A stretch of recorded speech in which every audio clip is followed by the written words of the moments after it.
अभी भी कंफ्यूज हो, न्यू टैक्स रिजीम चूज करूं या फिर ओल्ड टैक्स रिजीम? तो ये है मेरा सिंपल शॉर्टकट जिससे I help my clients choose the best tax regime in under 60 seconds. पहले तो बेसिक डिफरेंस समझो। न्यू टैक्स रिजीम में टैक्स रेट्स कम होते हैं बट कोई डिडक्शंस या एग्जेम्पशंस नहीं मिलती। ओल्ड टैक्स रिजीम में ऑपोजिट होता है, टैक्स रेट्स ज्यादा होते हैं बट आपको डिडक्शंस और एग्जेम्पशंस मिलती हैं, like eighty C, HRA which is house rent allowance, home loan interest, insurance et cetera. मतलब चॉइस का फंडा इज वेरी सिंपल कि आपके लिए लो टैक्स रेट ज्यादा बेनिफिशियल है या हाई डिडक्शन ज्यादा बेनिफिशियल है। अब here is the 3 step shortcut to help you choose the best tax regime for you. Step 1, अपनी टोटल इनकम चेक करो। अगर आपकी टोटल इनकम 12 लाख से कम है तो आगे सोचना बंद करो, new tax regime is best for you, उसमें जीरो टैक्स है आपके लिए। अगर आपकी टोटल इनकम 12 लाख से ज्यादा है तो स्टेप 2 पे आ जाओ। Step 2 is total deductions calculate करो अपनी। Now for sake of simplicity, ये वो डिडक्शंस हैं जो 95% लोगों के लिए कॉमनली एप्लीकेबल होती हैं। एटीसी फॉर एग्जांपल, जिसमें एलआईसी, ईआरएसएस, पीपीएफ एक्सेट्रा होता है, maximum limit is 1.5 lakhs।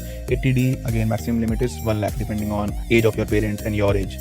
ATCCD, NPS 50,000 is the maximum limit. HRA dependent on rent. Home loan interest up to 2 lakhs. अब इस स्टेप के अंदर आपको ये कंप्यूट करना है कि आपकी टोटल डिडक्शंस इन सब में से या अगर कोई और भी एप्लीकेबल होती हैं तो वो कितनी है। Now let's take for example you are a salaried employee and आपकी जो टोटल सैलरी है that is 17 lakh rupees and total deductions आपकी सब मिलके बनती हैं 5 लाख रुपीज। तो अब स्टेप 3 पे आ जाओ। स्टेप 3 में you just have to look at this table. इस टेबल में आपकी सैलरी और अमाउंट ऑफ डिडक्शंस को प्लॉट करो। Now in our previous example आपकी salary was 17 lakh and deductions was 5 lakh, तो आप इस स्क्वायर पे लैंड करोगे, व्हिच मींस कि new regime is beneficial for you. अगर आपकी डिडक्शंस 5 लाख से ज्यादा होती, लेट्स से 6.5 लाख होती, तो आपके लिए ओल्ड टैक्स रिजीम बेनिफिशियल होता। Similarly the more the deductions that you have then the better will be the old tax regime for you. लेकिन अगर आपकी डिडक्शन लेट्स से 5 लाख से कम होती और तो भी आपके लिए न्यू टैक्स रिजीम बेनिफिशियल हो। तो इसी तरीके से आप अपनी total income and total deductions के बेस पे अपना स्क्वायर प्लॉट कर सकते हो इस टेबल में and you can get to know कि which is the best tax regime option for you, जिससे आपका मिनिमम इनकम टैक्स बनेगा फॉर अ पर्टिकुलर ईयर। अच्छा, 2 things to note, this table is applicable for financial year 25-26 and 26-27 क्योंकि budget